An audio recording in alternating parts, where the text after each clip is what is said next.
સુરત શહેરમાં તાપી નદીમાં બની રહેલું ઇન્ટેક વેલ હવે વિવાદમાં આવ્યું છે।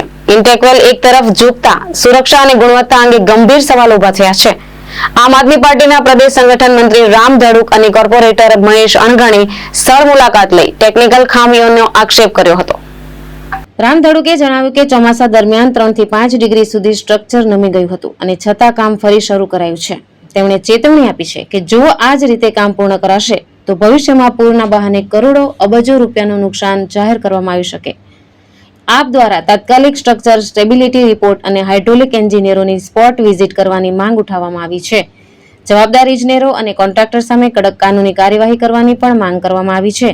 સરથાણા વિસ્તારમાં અંદાજે 1 વર્ષથી ચાલી રહેલા પ્રોજેક્ટમાં ગંભીર અનિયમિતતાઓ હોવાનો આક્ષેપ થયો છે। કરોડો રૂપિયાના ખર્ચ છતાં ઇન્ટેક વેલ જોખમમાં હોવાનો મુદ્દો હવે રાજકીય ગરમાવો પકડી રહ્યો છે।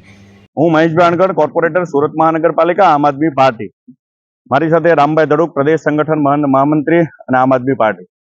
અત્યારે અમે સરથાણા વિસ્તારમાં યુનિક કન્સ્ટ્રક્શન દ્વારા જે આખું ઇન્ટેકવેલ બનાવવાનું કામ ચાલી રહ્યું છે, સરથાણાના જે નવા ભળેલા વિસ્તારોમાં પીવાનું પાણી સપ્લાય કરવા માટે અંદાજિત 1 વર્ષ જેટલા સમયગાળાથી આ કામગીરીઓ ચાલુ રહી છે।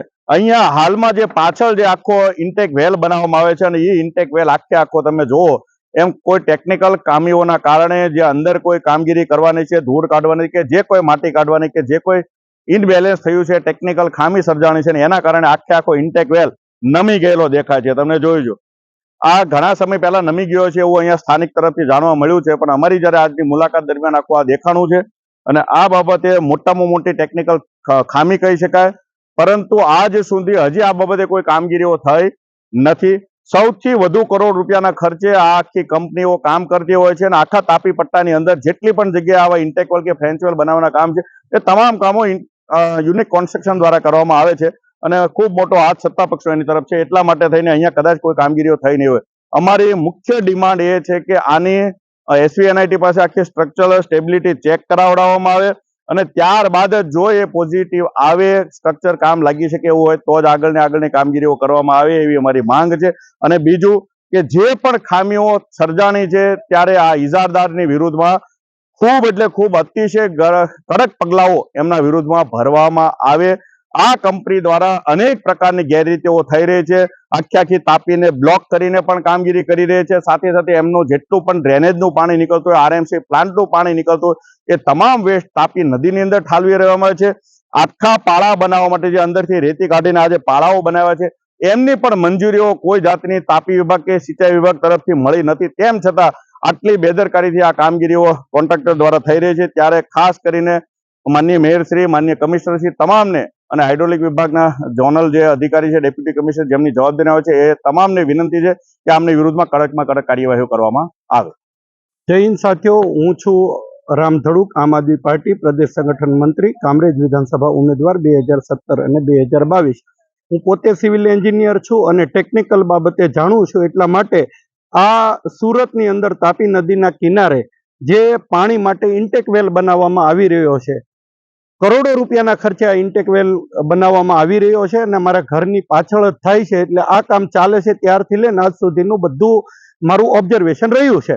હાલ આ ચોમાસા પહેલાની કામગીરી ચાલુ હતી અને એ ચોમાસા દરમિયાન આ જે ઇન્ટેક વેલનું આખું સ્ટ્રક્ચર છે 3 થી 5 ડિગ્રી આવી રીતના નમી ગયું છે અને હાલમાં આ ચોમાસા પછીથી ફરી એકવાર નવું કન્સ્ટ્રક્શનનું કામ અહીંયા ચાલુ કરવામાં આવ્યું છે અને અત્યારે ખૂબ ટેકનિકલ ખામી આ ઇન્ટેક વેલ બનાવવામાં થઈ રહી છે। હાલ જો આ કામને આ સ્થિતિમાં આગળ વધારવામાં આવે તો ભવિષ્યની અંદર ખૂબ મોટી ટેકનિકલ ખામી સર્જાઈ શકે છે।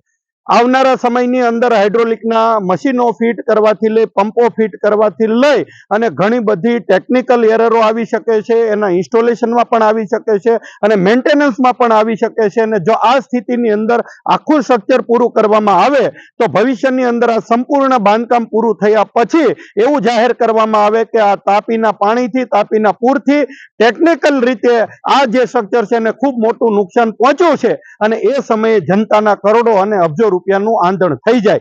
હાલ ઇન્ટેક વેલ જે છે એ પ્રાઇમરી પોઝિશનમાં છે। એટલે મારી માનનીય કમિશનર શ્રી, માનનીય મેયર શ્રી, માનનીય સ્ટેન્ડિંગ ચેરમેન શ્રી તેમજ સિટી એન્જિનિયર શ્રી તેમજ હાઇડ્રોલિક ડિપાર્ટમેન્ટના એન્જિનિયરોને વિનંતી છે કે હાલ SVNIT જેવી સંસ્થાઓ દ્વારા આની ફરી એકવાર સ્ટ્રક્ચરલ રિપોર્ટ અત્યારે કરાવવો જોઈએ. હાઇડ્રોલિક એન્જિનિયરોની પેનલોનું એક સ્પોટ વિઝિટ કરાવવું પડે અને એ વિઝિટ કર્યા પછીથી એમનો જો રિપોર્ટ આવે કે ભાઈ આ સ્ટ્રક્ચરને ખામીપૂર્ણ, આ સ્ટ્રક્ચરને આગળ વધારવા માટે કેવા પગલાં ભરી અને આગળ વધારવું પડે એમ છે કે કેમ, આને રોકવું પડે એમ છે કે આમાં સુધારો કરવો પડે, એ રિપોર્ટ આવ્યા પછી આ કામગીરીને આગળ વધારાય, નહીં તો આ ઇજારેદારને કરોડો અને અબજો રૂપિયા આપી દેવામાં આવશે.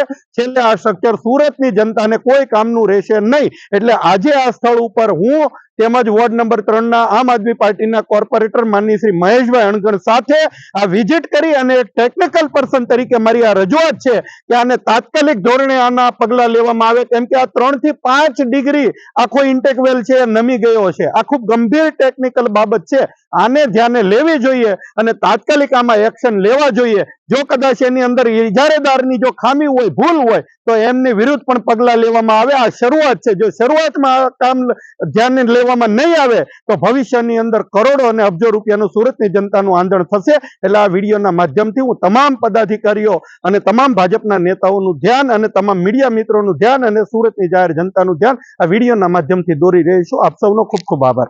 હર્ષ ઉપાધ્યાય, દ્રષ્ટિકોણ ન્યૂઝ, સુરત.